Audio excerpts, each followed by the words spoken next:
Hello జై శ్రీరామ్.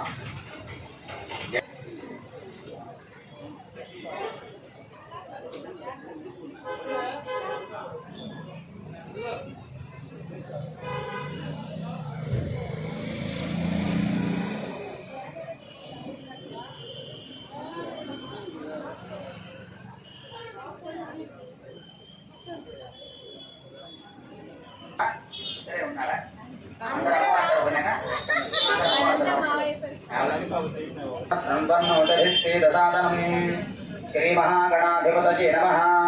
प्रणव देवी सरस्वती वाचे भर्वाचिनीपति श्रीनाम वित्रजवतु। श्री महासरस्वती नमः। गुरुर्ब्रह्मा गुरुर्विष्णु गुरुर्देवो महेश्वरः। गुरुसाक्षात् परब्रह्म तस्मै श्री गुरवे नमः। गुरवे सर्वलोकानां भेषजे भवरोगिणां निधये सर्वविद्यानां दक्षिणामूर्तये नमः। श्री गुरुभ्यो नमः। हरिः ओम्।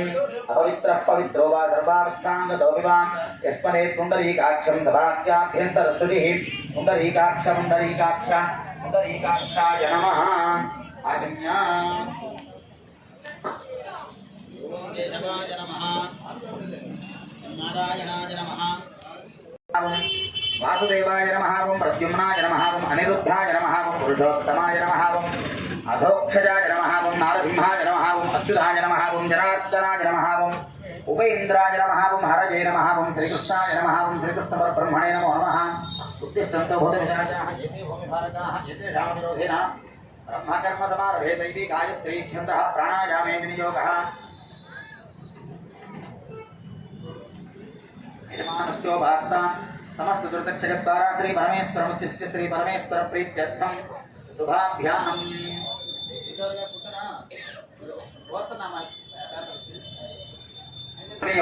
श्वेतवराहकल्पे वैवस्वतमन्वन्तरे कलियुगे प्रथमपादे जम्बोद्वीपे भरतवर्षे भरतखण्डे मेरुरक्षणविभागे श्रीशैलस्याग्नेयप्रदेशे कृष्णाकावेद्योर्मध्यदेशे भगवत्सन्निधौ श्री सीता लक्ष्मण भरतशत्रुघ्न हनुमत्समेत रामचन्द्रस्वामी सन्निधौ अस्मिन् वर्तमानेन व्यावहारिकचान्द्रमानेन प्रभवादिशतवत्सराणां मध्ये गोत्रधवस्य वेणुगोपालनामधेयस्य धर्मपत्न्याः श्रीदेवी नाम्न्याः सह कुटुम्बानां यजमानस्य विनायकार्तिनामधेयस्य सर्वाणि नाम्न्याः सह कुटुम्बानां यजमानस्य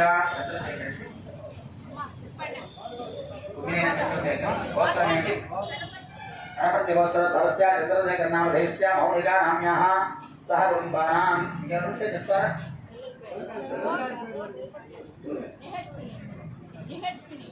नाम्न्याः यस्मिन्नामधेयस्य सह कुटुम्बानां यजमानस्य किट्टिलगोत्रधवस्य श्रीनिवासकुमारनामधेयस्य धर्मपत्न्याः लक्ष्मी त्रिवेणी नाम्न्याः कुमारस्य कृष्णतेजनामधेयस्य कुमार्याः यशस्वी वीणानाम्याः सह कुटुम्बानां श्रीकृष्णधर्मपत्न्याः सन्ध्यानाम्याः श्यामब्रह्मनाम्याः सह कुटुम्बानां यजमानस्य प्रार्थनं करिष्ये तदङ्गकलशाराधनं करिष्ये।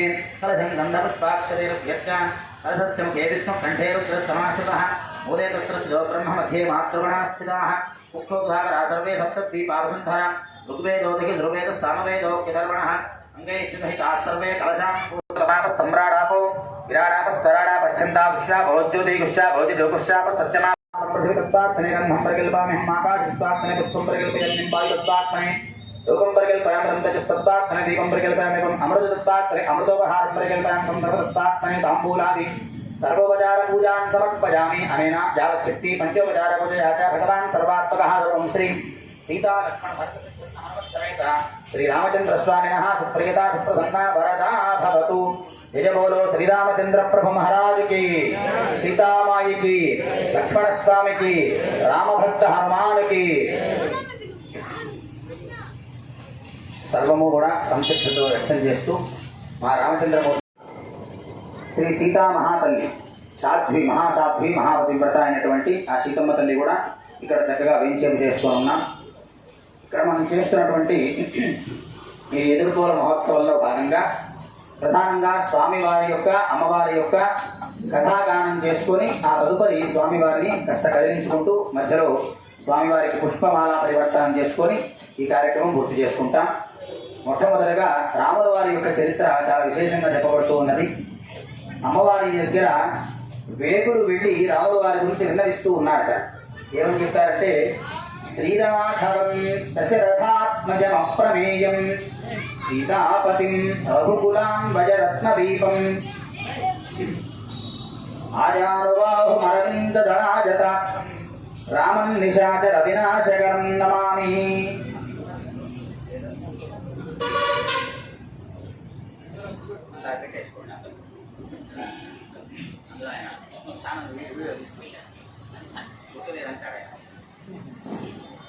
అటువంటి మా శ్రీరామచంద్రమూర్తి వారి గుణగణాలు ఎట్లా ఉన్నాయ్యా అంటే, ఆయన అయోధ్య నగరానికి దశరథ మహారాజు గారు రాజుగా పరిపాలిస్తూ ఉన్నారు. ఆయన వంశం రఘువంశం, ఇక్ష్వాకు వంశం, అనేకమైనటువంటి పేర్లు ఉన్నాయి.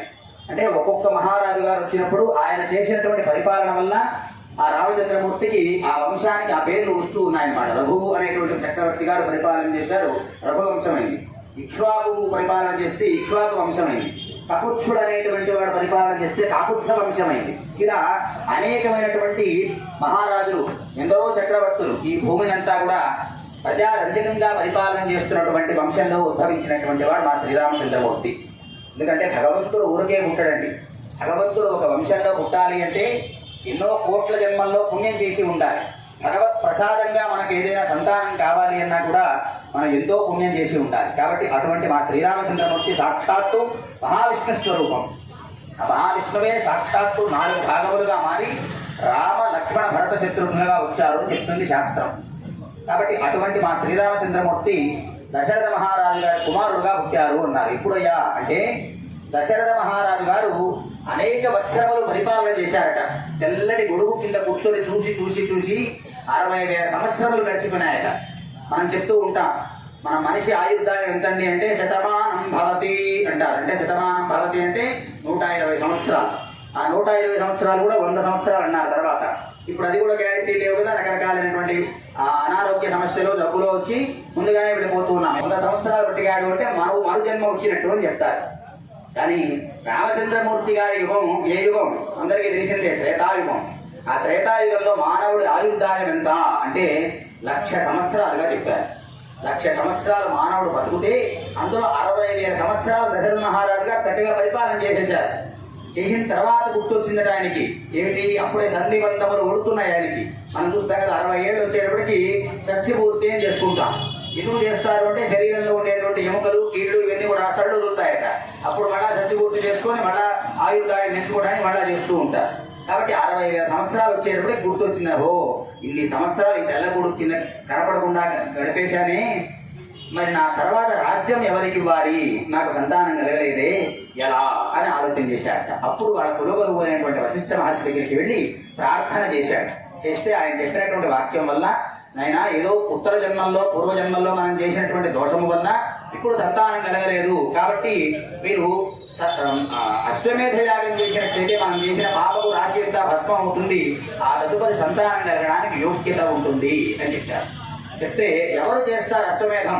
అశ్వమేధం చేయాలి అంటే సామాన్యం కాదండి. అంటే ఇప్పుడు మనం యజ్ఞం చేస్తున్నాము అంటే ఏదో అప్పటికప్పుడు చక్కగా ఏదో గుండం కట్టేసి చక్కగా చేసేస్తున్నాం, దాన్ని హోమం అంటారు. అంటే ఒక పూట చేస్తే హోమం, 3 రోజులు చేస్తే యాగం, 5 రోజులు చేస్తే యజ్ఞం, సంవత్సరం చేస్తే మహాయజ్ఞం. కాబట్టి అటువంటి మహాయజ్ఞం ఏవైతే ఉన్నాయో అవి దాన్ని అశ్వమేధ యాగం అన్నారు.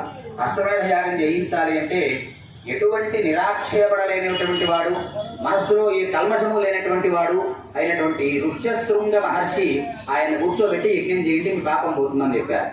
ఆ ఋష్యశృంగ మహర్షి శాంతాదేవి భర్త.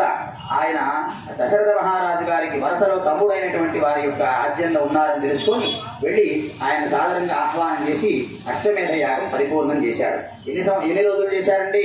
1 సంవత్సరం రోజులు చేశాట అశ్వమేధ యాగం. 1 సంవత్సరం రోజులు అశ్వమేధ యాగం చేయడం అంటే ఏదో హోమం చేస్తూ కూర్చోవడం అని కాదు. అన్నదానం చేశాట దశరథ మహారాజు గారు.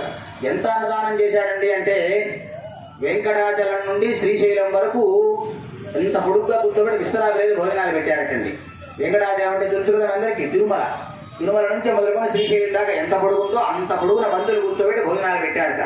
అన్నపు కొండలు కరిగాయి అన్నారు. అంటే అన్నం వండి వార్చి పోస్తుంటే అన్నం పెట్టేస్తున్నారట, అంత భోజనం పెట్టారట. కాబట్టి అంత అన్నదానం జరిగిన తర్వాత అశ్వమేధ యాగం పూర్తయింది. అప్పుడు ఆ ఋష్యశృంగ మహర్షి, రాజా నీకు చేసిన దోషం పోయిందయ్యా, ఇప్పుడు నీకు సంతానం కలగాలని ఇష్టి చేస్తున్నాను అని చెప్పి పుత్రకామేష్టి అనే యాగం చేయగా ఆ యాగం పరిపూర్ణం కావడంతో ఆ అగ్నిగుండంలో నుంచి అగ్నిపురుషుడు ప్రత్యక్షమై పాయస పాత్రను ఇచ్చాడు రాజుగారికి, దశరథ మహారాజు గారికి. ఆ పాయస పాత్ర తీసుకున్నవాడు సంతోషించాడు. తన భార్యలో అయినటువంటి ముగ్గురు ఉన్నారు, కౌసల్య, సుమిత్ర, కైకేయి అనేటువంటి ముగ్గురికి కూడా సమభాగాలుగా పంచిపెట్టాడు ఆ పాయసాన్ని అని చెప్పారు. చక్కగా ఆ సమభాగాలుగా పంచిపెట్టినటువంటి ఆ పాయసం వల్ల సాక్షాత్తు శ్రీమన్నారాయణుడే 4 రూపములుగా ధరించి ఆ ముగ్గురు కడుపున పుట్టాడు అన్నారు. చైత్ర శుద్ధ నవమి నాడు మధ్యాహ్న కాలమునందు కర్కాటక లగ్నంలో పునర్వసు నక్షత్రంలో సాక్షాత్తు గుళ్ళో అంతా కూడా మహానైవేద్యం జరిగి గణగణగణ గంటలు మోగుతూ ఉండగా ఆ సమయంలో రాముల వారు జననం పొందారు అన్నారు. అటువంటి మాట మా శ్రీరామచంద్రమూర్తి. ఆయన తదుపరి మళ్ళా లక్ష్మణస్వామి, భరతుడు, శత్రుఘ్నుడు వీళ్ళందరూ కూడా ఆవిర్భావం చెందారు. సాక్షాత్ మనవాడు అంటుంటారు, సాక్షాత్తు శేషస్వరూపం లక్ష్మణస్వామి అని, శంఖచక్రాల స్వరూపంగా భరతుడు, శత్రుఘ్నుడు వచ్చారని చెప్తూ ఉంటారు. విష్ణువు యొక్క 4 అంశావతారములే రామ, లక్ష్మణ, భరత, శత్రుఘ్నులు. ఆ నలుగురు కూడా చక్కగా వృద్ధి చెందుతూ ఉన్నారు అయోధ్య నగరంలో. అప్పటిదాకా పిల్లలు లేరు కాబట్టి ఎంతో అల్లారుముద్దుగా పెంచుకుంటూ ఉన్నాడు. ఎక్కడికి పంపించలా, గురుకులాన్ని ఇంటికి పిలిపించాడు దశరథ మహారాజు గారు. రాజు తలుచుకుంటే దెబ్బల కొదవా కాబట్టి ఆ వశిష్ఠ మహర్షి ఆది మహర్షులంతా వచ్చి రాముల వారికి ఇతర వాళ్ళ పిల్లలు కూడా చక్కగా విద్యాబుద్ధులు గడుపుతూ ఉన్నారు. అనేకమైనటువంటి వేద విద్యతో మొదలుకొని చతుషష్ఠి కళలలో కూడా స్వామివారు ఆరితేరారు. అందులో ఒక విద్య విలు విద్య, ఆ ధనుర్విద్యా నైపుణ్యంలో రాముల వారిని మించినటువంటి వాడు లేడట. ఆయన ఎప్పుడు ఎక్కువ పెడతాడో తెలియదు, ఎప్పుడు వదిలి పెడతాడో తెలియదు. ఒక కొండ మీద వర్షం పడితే ఎట్లా ధారా పరంపరలుగా వర్షం పడుతుందో అలా ధారా పరంపరలుగా బాణాలు వచ్చి రాక్షసుల మీద పడిపోతాయట. అటువంటి విలుగాడు రామచంద్రమూర్తి. ఆయన అలా పెరుగుతూ ఉండగా 15 సంవత్సరాలు కూడా నిండక మునిపే విశ్వామిత్ర మహర్షి ఆయన రాజ్యానికి వచ్చారండి. వచ్చి, ఓ దశరథ మహారాజా, నేను సిద్ధాశ్రమంలో యజ్ఞం చేస్తున్నాను, దానికి అనేకమైనటువంటి రాక్షసులు విఘ్నాలు కల్పిస్తూ ఉన్నారు. కాబట్టి నీ కుమారుడు ఈ యొక్క ధనుర్విద్యా నైపుణ్యంలో చాలా విషయాలను విన్నాను, కాబట్టి ఆ రాముడిని పంపించవయ్యా, నా యజ్ఞం పూర్తి చేస్తాను అన్నాడు. ఎప్పుడైనా సరే రాజులు ఎందుకు ఉంటారయ్యా అంటే యజ్ఞ రక్షణార్థం ఉండాలి, యజ్ఞం చేయడానికి ఉండాలి. రాముడు కూడా యజ్ఞం చేశాడు, అశ్వమేధ యాగం చేశాడు. నేను లవకుశ సినిమా చూసిన వాళ్ళు అందరూ ఉంటారు చాలా మంది.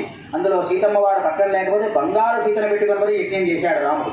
కాబట్టి ఆ యజ్ఞ రక్షకుడు, యజ్ఞకర్త, యజ్ఞభర్త సాక్షాత్తు శ్రీమన్నారాయణ స్వరూపమైనటువంటి విష్ణుమూర్తిగా వచ్చినటువంటి స్వరూపం రామచంద్రమూర్తి.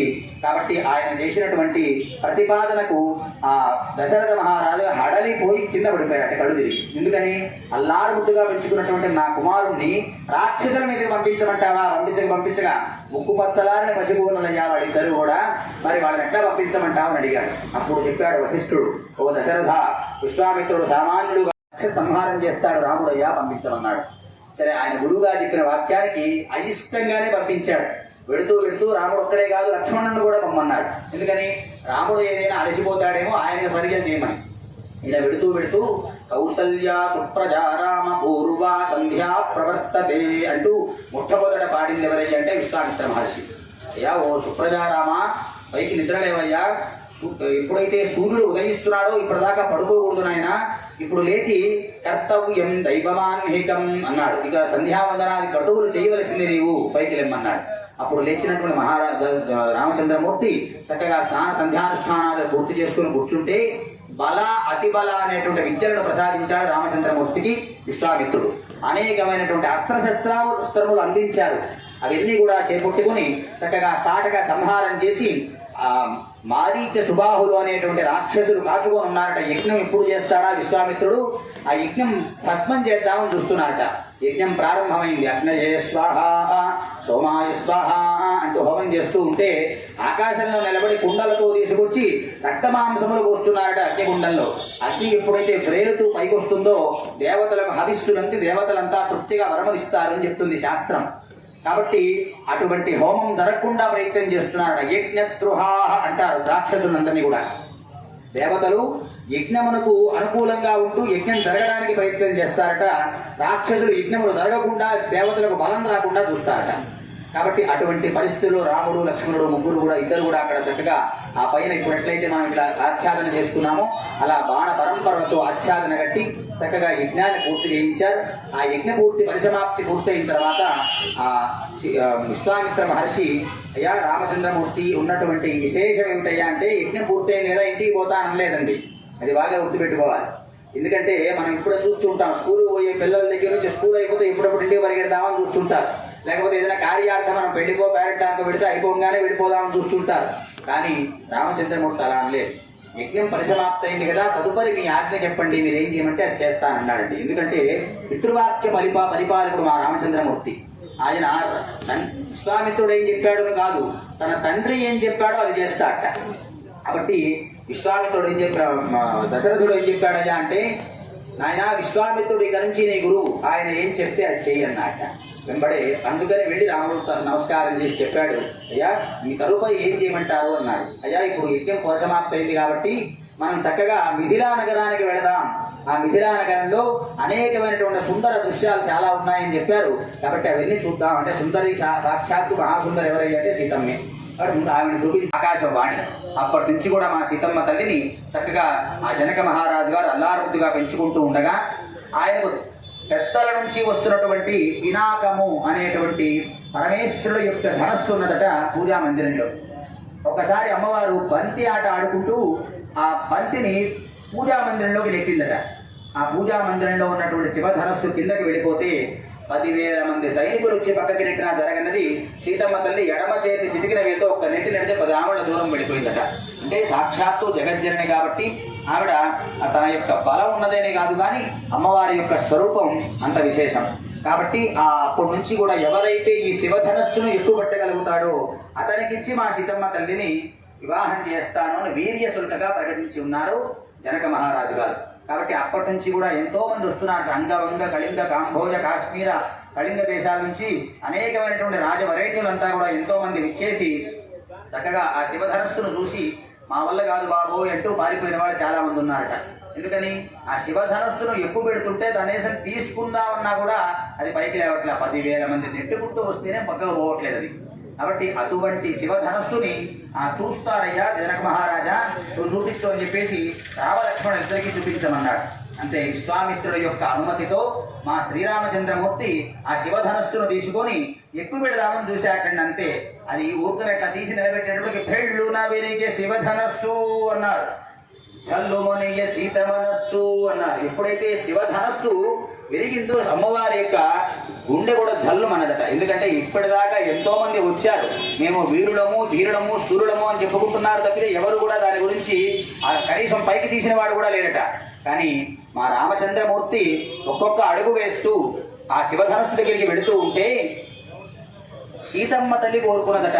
ఎందుకని అంటే ఈయన సాక్షాత్తు నారాయణాంశ సంభూతుడే జగజ్జనని అయినటువంటి ఓ పార్వతీదేవి ఓ గౌరీదేవి ఈ రామచంద్రమూర్తిని నాకు ఇచ్చి భర్తగా చేయవమ్మా ఆ శివధనస్సును ఆయన ఎక్కువ పెట్టేటట్టుగా చూడవమ్మా అని చెప్పి ప్రార్థన చేసిందట సీతమ్మ తల్లి. ఎప్పుడైతే శివధనస్సు భంగం జరిగిందో అమ్మవారు పరిగెత్తుకుంటూ వచ్చి ఆ వరమాల వేసింది అని చెప్తారు. వాల్మీకం కాదు కానీ అనేకమైనటువంటి రామాయణాలు మనకు చాలా ఉన్నాయి. వాల్మీకి మహర్షిని రాసినటువంటి రామాయణంలో ఈ మాట లేదు కానీ అనేకమైనటువంటి రామాయణాల్లో శివధనస్సు విరగడంతో అష్టదిక్కులు కూడా కంపించినాయట. 8 దిక్కులు కూడా కంపించి ఆ సభ అంతా కూడా దిక్కులు పిక్కటిల్లే మాదిరి శబ్దాలు వచ్చినాయట. అందువల్ల లక్ష్మణస్వామి వారు ఆ తొక్కి పట్టి ఆ భూమిని అంతా ఆపాడు అని చెప్తాడు ఆదిశేషుడు కాబట్టి. కాబట్టి అటువంటి స్వరూపంగా ఉన్నటువంటి మా సీతమ్మ తల్లి చక్కగా ఇక్కడ వేంచేసి ఉన్నది. మా రామచంద్రమూర్తి ధనుర్భంగం చేసి ఎప్పుడెప్పుడు సీతమ్మ తల్లి వచ్చి వరమాల వేస్తుందా అని చక్కగా ఆతృతగా ఎదురు చూస్తున్నారు. కాబట్టి మీ సీతమ్మ తల్లి 2 అడుగులు వేసి తీసుకొచ్చి వరమాల వేయించాల్సిందిగా కోరుతున్నాం. అమ్మవారిని పట్టుకొని కొద్దిగా ముందుకు తీసుకురండి.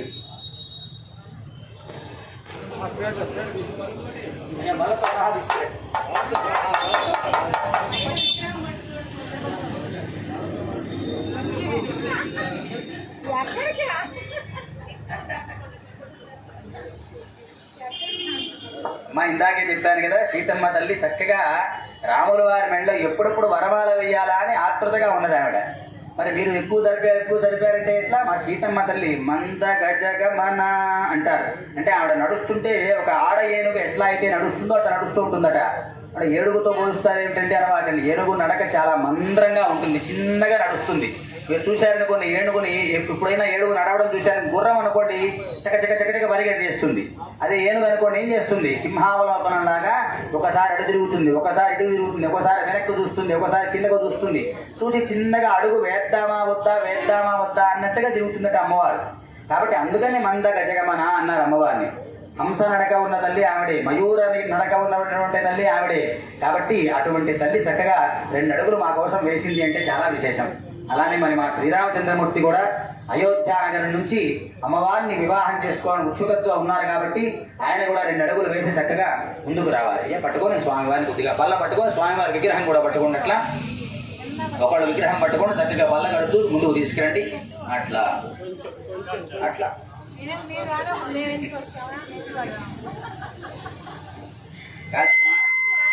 అట్లా కాదు, ఒక మాట చెప్తా వినండి.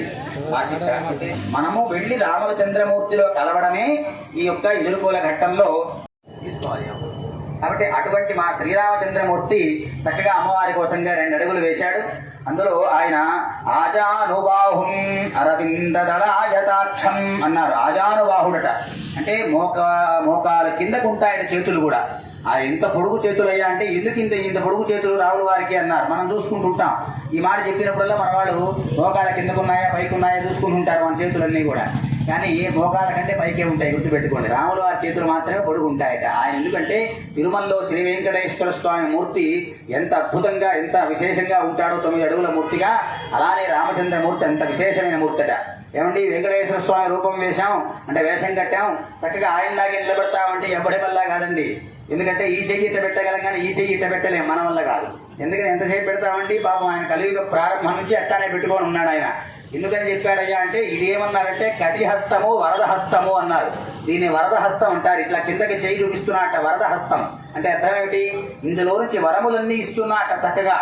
ఇందులో ఎవరొచ్చి గోవిందా గోవిందా నమస్కారం చేస్తాడో అక్కడ ఆ చేతిలో నుంచి చక్కగా వస్తున్నాయట. ఇంకొక మాట చెప్పాలి, నాయన ఇట్లా చూస్తే నా పాదములు కనపడుతున్నాయి, ఎవడైతే నా పాదములు శరణుదొచ్చుతున్నాడో వాడికి ఈ సంసార సాగరం అనేది జానుదగ్ధనము అన్నట. ఈ చేతితోడు చూపిస్తున్నాడు. జానుదగ్ధనం అంటే మోకాళ్ల పర్యంతమే ఈ సముద్రము అన్నట.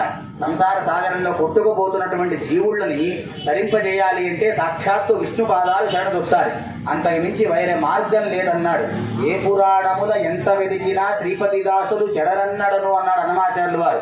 కాబట్టి ఏ పురాణంలో మీరు ఎక్కడ చూసుకున్నా సాక్షాత్తు భగవంతుడి యొక్క చరణములు పట్టుకున్నవాడు ఎప్పుడూ కూడా చెడిపోలేదట.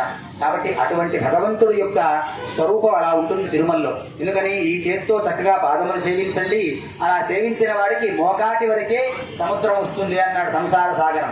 కాబట్టి అటువంటి మూర్తి మా రామచంద్రమూర్తి. అందుకని ఈరోజు చక్కగా పాదాలు కనపడుతూ కూర్చున్నాడండి ఆయన.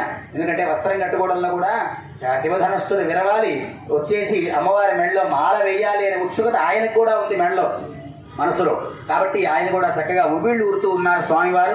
కాబట్టి ఆ సీతమ్మ తల్లిని మళ్ళా 2 అడుగులు వేయించి చక్కగా 2 అడుగులు కాబట్టి 1 అడుగు మందగమన కాబట్టి కొద్దిగా చిన్నగా తీసుకొచ్చి అమ్మవారిని ముందుకు జరపవలసిందిగా కోరుతూ ఉన్నా. జై శ్రీరామచంద్ర ప్రభు మహారాజుకి, సీతామాయికి. అట్లానే మా రామచంద్రమూర్తి అనేకమైనటువంటి విద్యాభ్యాసాలు చేశాటండి. అందులో చక్కగా ఉండండి ఒక్క నిమిషం చెప్తాను, అప్పుడు వేద్దరు కానీ. చక్కగా అనేకమైనటువంటి విద్యాభ్యాసములు చేస్తే అందులో స్వామివారు చోర కళ కూడా ఉందటండి. 64 కళలను ఎక్కువ పెట్టినప్పుడే అమ్మవారు వచ్చి వరమాల వేసిందండి అని మనం అనుకుంటాం.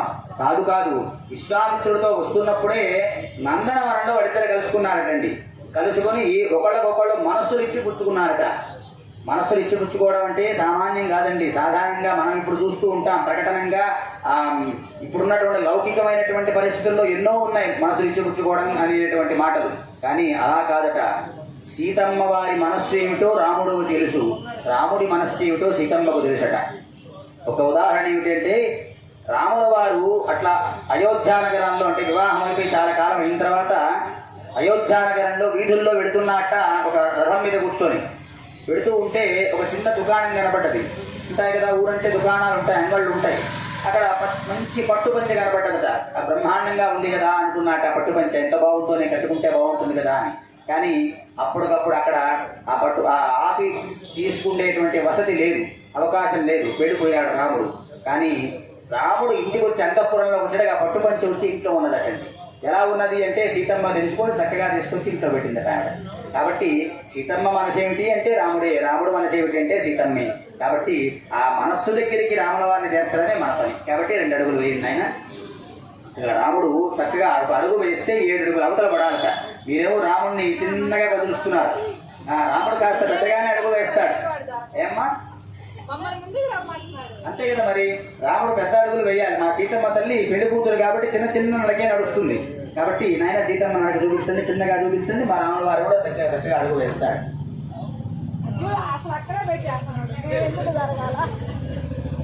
అంటే సీతమ్మ తల్లి పాదములు చక్కగా కలుపుతోంది, కానీ ఆవిడ చీర కొంగులో అడ్డం పడుతోంది. కనపడట్లా మీకు అడుగులు చాలా బాగా ఉన్నాయి.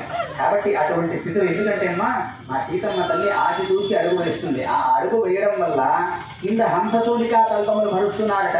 అంటే హంసల యొక్క రెక్కలు ఏవైతే ఉన్నాయో వాటితో చేసిన పరుపులు భరుస్తున్నారట. అమ్మవారు నడుస్తుంటే అంత శృతిమెత్తని తల్లి కందిపోతుంది కాడు పెడితే.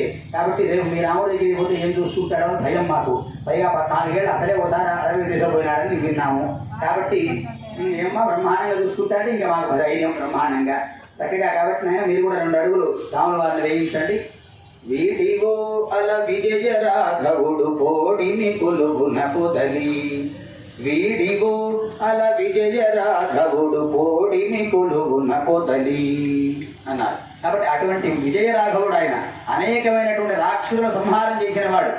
భరతుడు వచ్చి అన్నయ్య నీ పాదములు నాకు ఇవ్వు అన్నట్ట. పాదములు అంటే నమస్కారం చేయడానికి, అంటే పాదులు ఇచ్చాడంటాం కదా మనం. అసలు విశేషం ఏమిటి అంటే భరతుడు వచ్చి నీ రాజ్యం నువ్వు తీసుకోవయ్యా, నాకు అక్కర్లేదు అన్నాడు. ఎందుకని నేను లేని సమయంలో కైకేయి కోరింది ఆ వరాలు, నేను కోరలా. నాకు ఏ మనసులో ఏ కోశానా లేదు.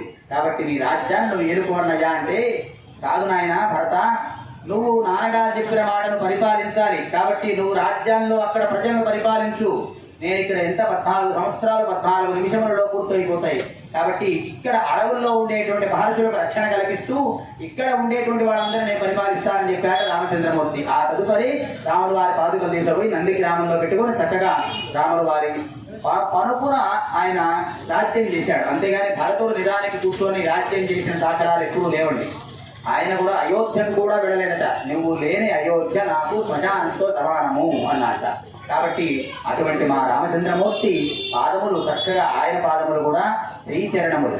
బ్రహ్మ కడిగిన పాదము అంటారు. కాబట్టి బ్రహ్మ ఎప్పుడు అడిగాడండి అంటే మన కథల్లో ఎక్కడైనా కనిపిస్తున్నాయా అంటే భాగవతంలో చెప్పారు. వామనావతారం తీసుకున్నట్ట విష్ణుమూర్తి. వామనావతారం తీసుకొని బలిచక్రవర్తి దగ్గరికి పోయి ఏమయ్యా తపస్సు చేసుకోవడానికి 3 అడుగులు భూమిస్తావా అన్నట్ట. ఎవరు ఇవ్వనట్టుగా. అదేం భాగ్యం స్వామి తీసేసుకో అన్నట్ట. పక్కనే ఉన్నాడు విశ్వామిత్రుడు. ఆయన విష్ణుమూర్తి మాయా రూపంలో వచ్చి నిన్ను భూమి అడుగుతున్నాడు, కాస్త ఆలోచించి నాయన అన్నట్ట. ఎందుకంటే విష్ణు మాయా స్వరూపం, ఆయన సామాన్యుడు కాదు, ఆయన మహామాయగాడు. అటువంటి మాయగాడైనటువంటి వాడు వచ్చి 3 అడుగులు అడుగుతున్నాడంటే దీంట్లో ఏదో మొదలు ఉంది నాయన, జాగ్రత్త అన్నట్ట. కానీ ఇస్తాను అన్న దానాన్ని తప్పక ఇవ్వవలసిందే, మాట మార్చేది మా వంశంలో లేదన్నాడు బలిచక్రవర్తి. నీళ్లు పోస్తున్నాడు కొమ్ము చెంబులో నుంచి. భార్య పోస్తోంది నీళ్లు. పోస్తూ ఉంటే విశ్వామిత్రుడు చిన్న చేప రూపంలో మారి కమండలంలో దూరి ఆ కొమ్ము గడ్డం పడ్డాటండి. నీళ్లు బయటికి రాకుండా. నీళ్లు పోస్తేనే భూమిని దానం చేసినట్టు. ఇప్పుడు మనం రిజిస్ట్రేషన్ చేసుకుని భూమి నాది అనుకుని విడిపోతున్నాం. కానీ శాస్త్రం ఏం చెప్తోంది అంటే ఏదైనా భూమి కొనుక్కున్న తర్వాత భూమికి వెళ్ళి తొక్కాలట. ఆ భూమిని తాకి తిరిగి రావాలట కొనుక్కున్న తర్వాత. అది శాస్త్రం. కాబట్టి ఏదో అడ్డుపడినట్టుంది అని చెప్పి దర్భపుల తీసుకుని, వామనుడు కదా బ్రహ్మచారి రూపంలో ఉన్నాడు, దర్భపుల తీసుకొని కొమ్ములోంచి ఒక పొడుగు పొడిస్తే శుక్రాచార్యుడు కన్ను పోయిందట. అందుకనే శుక్రాచార్యుడు ఒట్టి కన్నువాడు అని చెప్తుంది శాస్త్రం.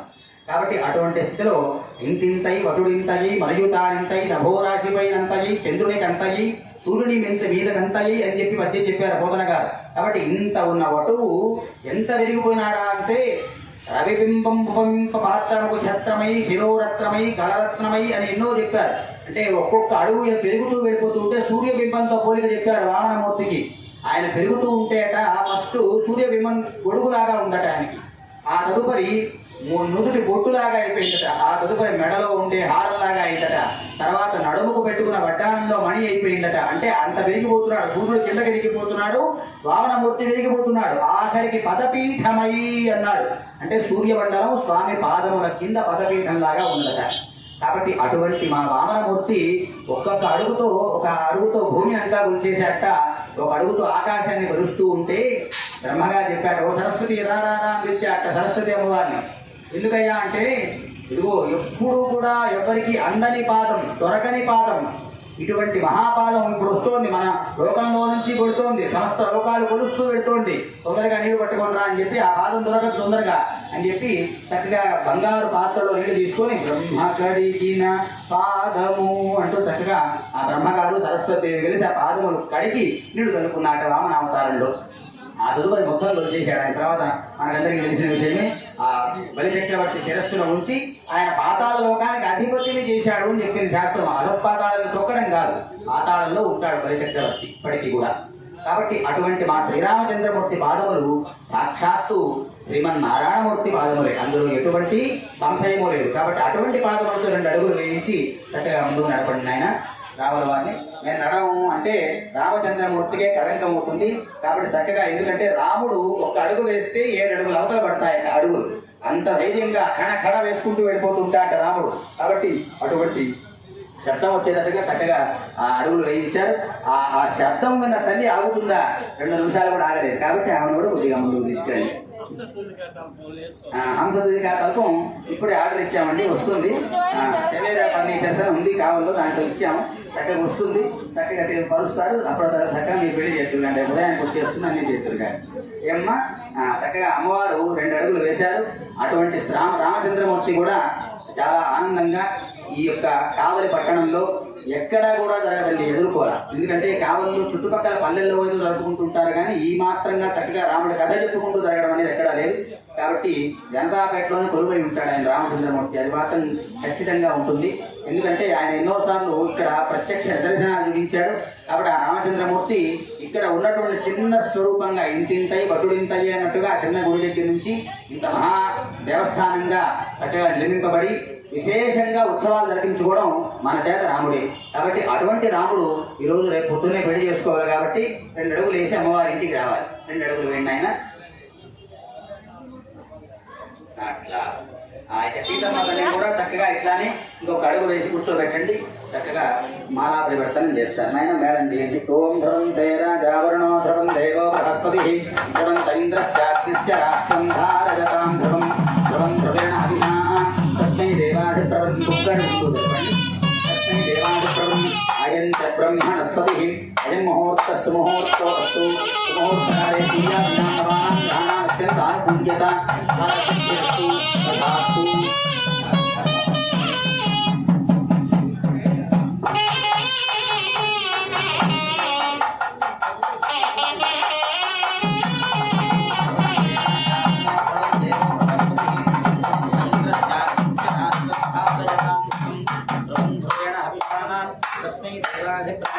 అయం చ బ్రహ్మణస్పతి అయం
दास्य इंद्री गाणक मंत्रस्य गृहागिमे मल्ल మా పన్నీరు గుట్టి వాళ్ళు ఇచ్చి వెనకాలంట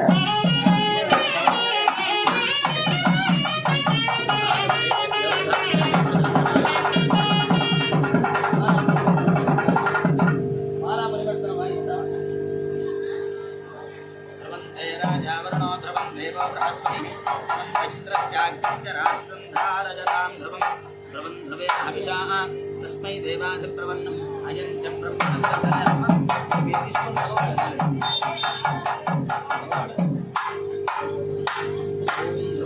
राजा वरुणो ध्रुवं देवो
सीतारामचंद्र ब्रह्मणे नमो नमः तिरुभवा वरदो भवा समगो भवा दुःखसन्नो भवा स्थिरागनं कुरु ध्यायामि आवाहयामि नवरत्नगलिते ब्रह्माग्रं समर्पयामि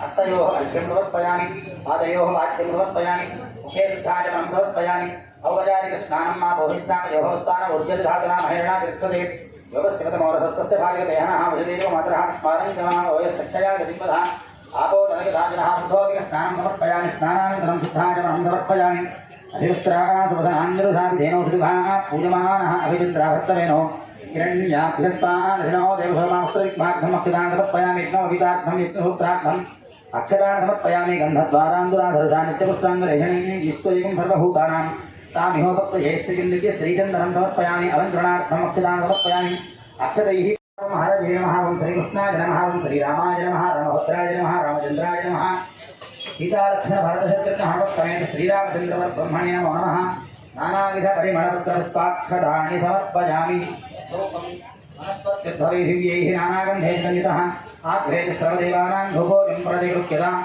सीतारामचन्द्रस्वामिने नमो नमः धूपमाघ्रापयामि साक्षात् प्रत्यक्षदीपं नैवेद्यं वीर्याम् अबलापुष्पायाश्च पुष्पणैः